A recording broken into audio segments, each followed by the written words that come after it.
Welcome to this, our first podcast here in PVA. This is going to be an introduction podcast just to tell you everything that we are going to talk about, what we're going to discuss.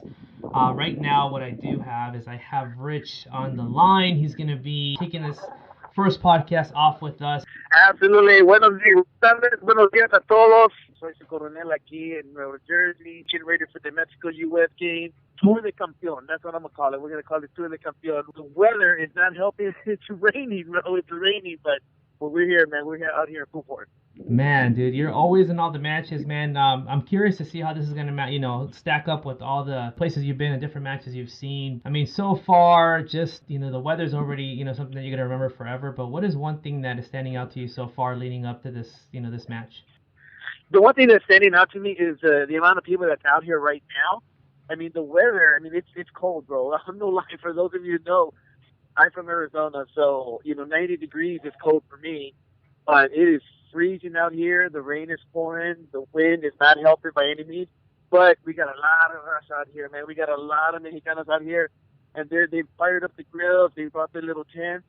And they've got the coolers. And they don't care, bro. La selección aquí está en su casa. Y ellos vienen a apoyar. That's what's impressive, bro. That's impressive. That's awesome, bro. That's always good to hear, man. And again, this it's being our kickoff, just our pilot podcast. What is PVA all about, man? Yeah, man. Well, PVA is we support the men's national soccer team of Mexico, and we try to make it a fun experience for everybody. We try to keep everything family friendly. We do have beers and we have good times. We have jokes and all that good stuff, but it's a point of trying to relive being in Mexico.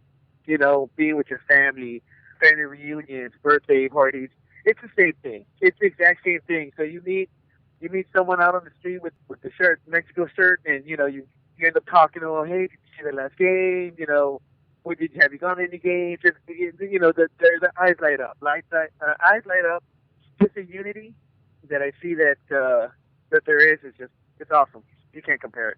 Yeah, I agree with that too, man. The biggest one that stood out for me was I went to Mexico City and we're in that party bus, and then just seeing, all the fans just, cheering and honking the horns and the cars and stuff like that. I mean, for me, that was a big moment for me, man.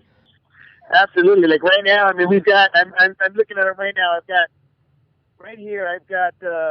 got Nashville, I got New Jersey, I got New York, I got Virginia, I got Atlanta, I got Tennessee, I've got Phoenix, LA's here.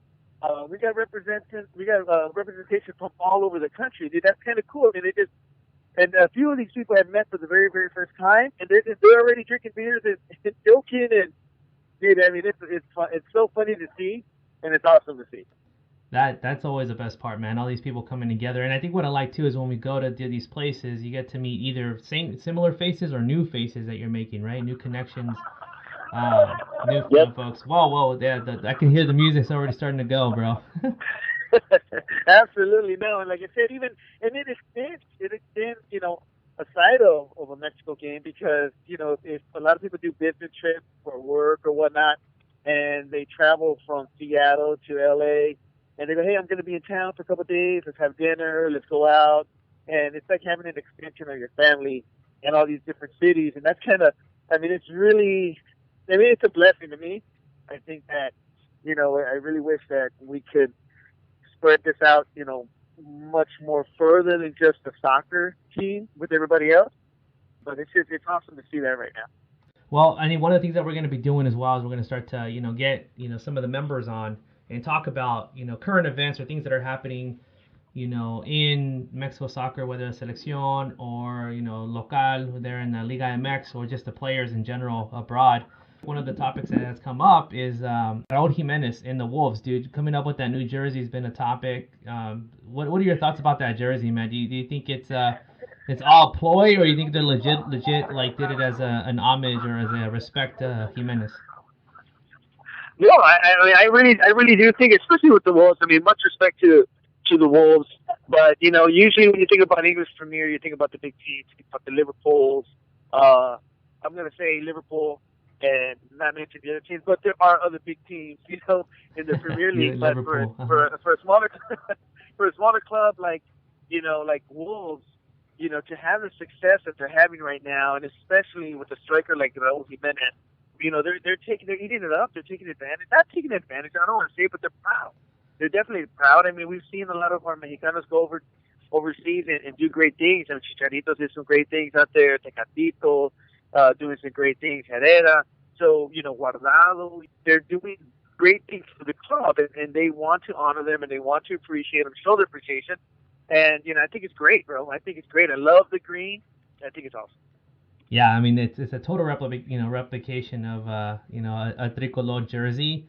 Like you said, these clubs are just they eat these players up, man. You mentioned Guardado when he was in PSV, they actually created a chant for him, right? Yes, absolutely. Those type of things. So again, whether or not, I mean, they of course are going to make money off of it. I mean, we're not dumb about it, but the thing is that they also are showing respect, and they're proud of their players. I mean, of course, if he's producing as well, even more. Yeah, absolutely. I mean, there is, everybody. Not that everybody's in it for the money, but you want to get. Everybody wants a piece. Everyone wants a piece of history, dude, and that's what it is. To me, I think it's a piece of history. Speaking of like a piece of history, we went to the Gold Cup finals, and the celebration, they had the confetti and the fireworks going off. I brought back like a handful of confetti, and my plan was to give everybody that I know a piece of that confetti, so they had a piece of the Gold Cup victory that we had this past year. And I have it at home, but like I said, it's a piece of history, bro, that they want to share. So I kind of related to that. Yeah, that's awesome, man. Yeah, dude, I'm gonna need some of that confetti too. I'll probably put it on my hair or make it fall next time and record it. That's right. Just to make it feel like I won something, right? I mean, it's like it's the celebration for sure. Are you gonna go to San Antonio? I am not, bro. I am not. That is during the week, and I'm not gonna be able to make that one. But we do have a lot of things. A lot of people going out for that game. That's gonna be a big game too against Argentina, bro. There's a lot of people going for that game too. It's going to be a good turnout, I hear too, man. We have a lot of Texas folks, and then of course that's neighboring states and people that are going to travel. So I can't wait to see. Can't wait to talk to you about the results of this match and just get other topics going, man. So at the same time, dude, thanks again for your time, Rich. And then any last thoughts? Well, I mean, I think I'm going to say Mexico victorious.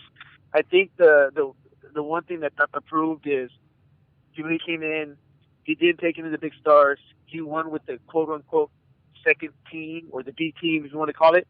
So I think that the players really believe in the system, and they really, really, those players have off to those players that were able to come out and perform. And, a lot of people will say, oh, well, they're against weaker teams. But, hey, you know what? On any given day, they could beat you, right? But the fact that, they did it without the big-name players, that's huge. And now you've got the bigger, the quote-unquote stars being called up.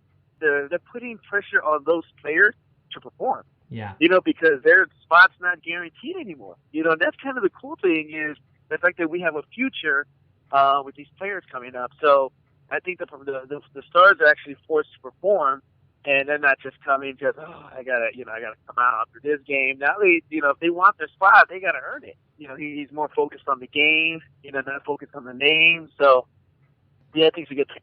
That's the biggest difference between him and the previous skipper, right? Who just give priority to the European players. This time he's like, I don't care. You're gonna tell me you don't want to come? That's fine. We have all this talent, and I like that the competition's up for grabs, man. Absolutely, man. Well, it was great talking to everyone out there, and enjoy the game. All right, man. Well, thanks a lot, Rich. Have a good time, man. All right, talk to you soon, buddy. All right, later.